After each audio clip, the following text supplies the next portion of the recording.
Good day, sir, and my classmates. I'd like to quickly introduce myself. I am Tushamina Vice Versosa, the one of the reporter of Group 2. The topic of presentation is pricing strategy and revenue management strategies. As we know that possibly the most important factor in hotel revenue management is effective pricing strategy, demand, customer segmentation, and other factors should all play roles in determining room rates.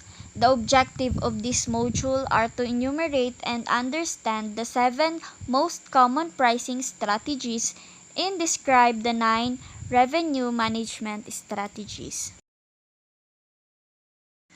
What is revenue management? Revenue management is knowing how the hotel business will behave or respond to certain actions. Actions are based on forecasting. Forecasting is looking into the future and predicting market and hotel demand. Revenue management is a good understanding of behavior and predicting the future. If we can predict the future accurately, we can change the future by taking certain actions. This is also refers to the strategic distribution and pricing tactics you use to sell your property's perishable inventory to the right guest at the right time. To boost revenue growth, other products such as your amenities and food and beverage offerings will also come into the picture. It revolves around measurement of what customers from different segments are willing to pay, and this can only be done by measuring and monitoring the supply and demand of your hotel rooms. For the travel and hospitality industry, capacity-based revenue management is used to solve the problem of determining how many hotel rooms or airline seats, rental cars, or etc. to allow lower willingness to pay customers to purchase when there is possibly of future higher willingness to pay customer demand. The use of analytics and performance data to help hoteliers predict their guest behavior is known as revenue management.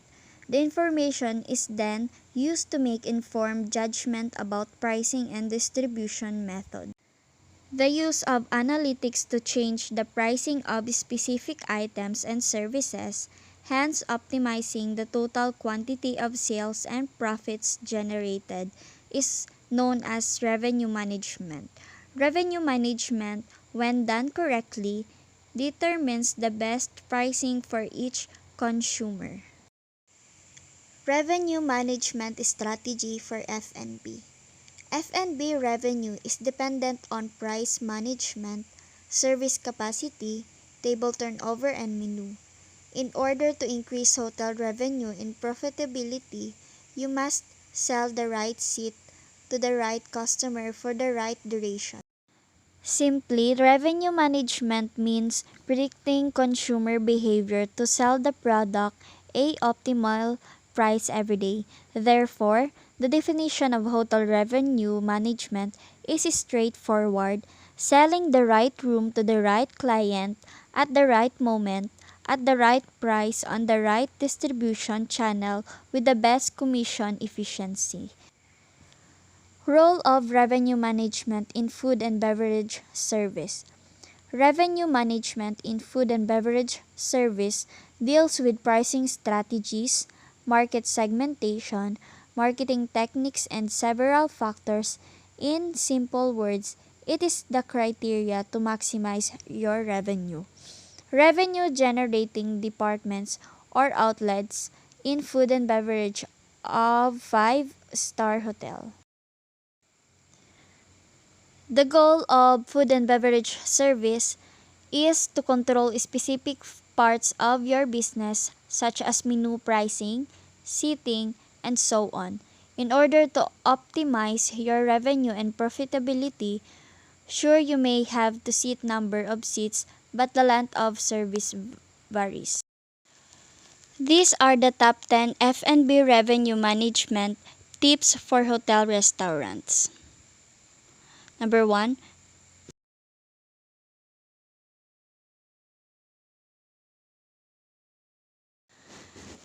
Revenue manager is responsible for management of revenue coming into the hotel through various channels. Sales is responsible to generate demand and revenue manager is responsible to manage the demand. Revenue managers are generally given the responsibility to generate business through electronic channels and in-house reservation department. A good revenue manager will always measure the impact of any action taken. Profits are the results of two tasks: generating revenue and controlling expenses. This could be legitimate argument for those in management spending 50% of their time in each of these two processes. Effective hotel revenue management strategies can also help hoteliers better manage resources, protect against restoring too many staff during slow periods, and ensure adequate numbers of staff are working during the busiest times. The revenue managers oversee pricing strategy committees, develop rate and selling strategy training curriculum for property managers, and direct sales and marketing teams to position marketing strategies and campaigns optimally. 9 revenue management strategies. Number 1, understand your market. In order to implement a successful revenue management strategy, it is imperative that you have a clear understanding of your market, where demand comes from, and the various different local factors that might affect seasonal demand. You also need to be aware of your audience and their needs, wants, and expectation. Moreover, you need to understand the competition that exists within the market and make strategic decisions regarding price, discount, and advertising with this competition in mind. Remember, this competition may not always be obvious and may not always be in the same location as your hotel. The understanding your market is ini po ang ginagamit na sarong strategy kang customers and competitors to build a successful business through finding out what customer really want in terms of product and services. Number 2, segmentation and price optimization. The concept of selling the right room to the right person at the right price requires you to appropriately segment your customer base. To do this, you need to identify different types of the customer and then look at these different segments and evaluate when they book hotel rooms or hotel facilities, how they book them, and other habits.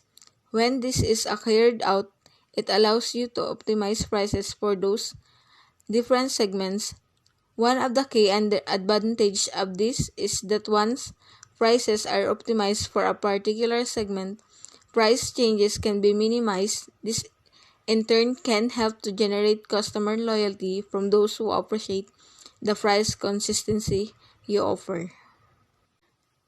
The segmentation and price optimization, it is one of concept to set the right habits for purchasing goods and services to the potential customer and target market with similar needs and behavior.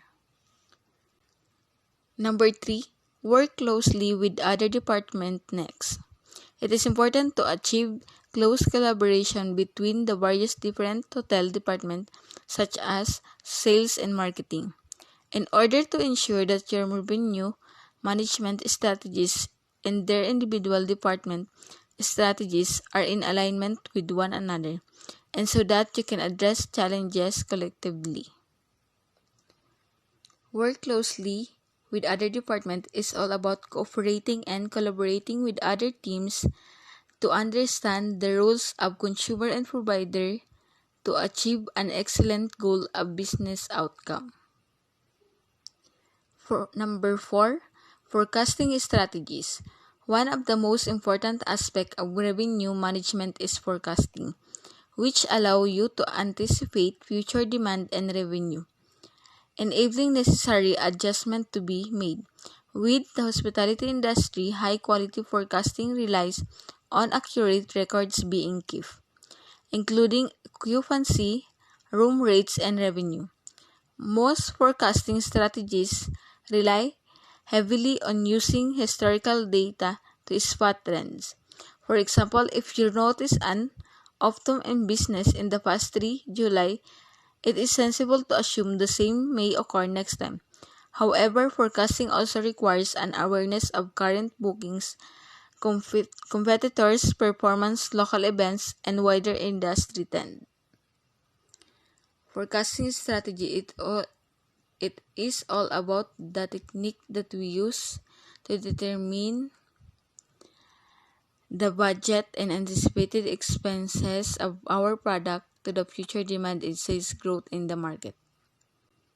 Number 5, embrace search engine optimization. Search engines offer one of the single biggest opportunities for those operating in the hotel industry to attract customers, which makes search engine optimization an important part of a robust revenue management strategy.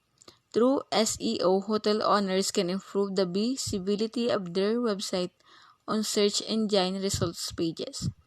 As a consequence, you can improve the chances of attracting business from customers who are not specifically searching for your hotel, but who are searching for a hotel in your location. To achieve this is the best to operate a solid content marketing strategy and ensure your website design is optimized for SEO purposes. Search engine optimization is the one we use to attract the target audience and customer to avail our product and services for improving using social media website. Number 6, choose the right pricing strategy. There are many different pricing strategies out there, and no one strategy will guarantee success. Instead, those in the hospitality sector need to consider the best strategy for their particular hotel. Based on what they have to offer, who are they trying to attract, and what strategy their competitors are employing. Choose the right pricing strategy. It is focuses on what a buyer is actually willing to pay for a product and services in terms of their cost and value. Number 7, incentives for direct bookings. While it is certainly important to cater for all distribution channels and meet customers where they are, rather than where you want them to be, it is also sensible to try to maximize the number of direct bookings that are made. Incentives for direct bookings. Direct bookings is one of great way to capture important guest information and tailor the guest experience in a service. Number 8, focus on mobile optimization. For those in the hotel industry, mobile has become one of the single most important revenue streams. As a result, any hotel or resort that is operating without having prioritized mobile optimization is already operating at a distinct disadvantage compared to its competitors. Make sure your website is optimized for mobile viewing, meaning it loads quickly, the pages display properly on mobile devices, and all buttons are fully functional.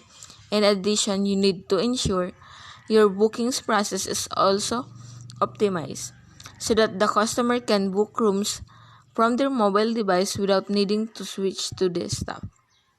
Focus on mobile optimization. It is about the process of gather information about the product or services we offer to the customer. Number 9, work with a freelance revenue manager. Finally, in many cases, it can be beneficial to enlist the help of freelance revenue manager who will be able to bring knowledge, expertise, and experience into your organization. Freelancers are used to coming into hotels and getting to work quickly. That can work as in when you need them. Appointing a full-time revenue manager internally means employing them full-time, but a freelancer will only need to pay for the work they actually do, meaning less of their time will be wasted moreover. Because at their established expertise, you will be able to save money on costs associated with training them. The freelance revenue manager, it is one of concern with using data and other information to determine the right price and demand of your product in the market.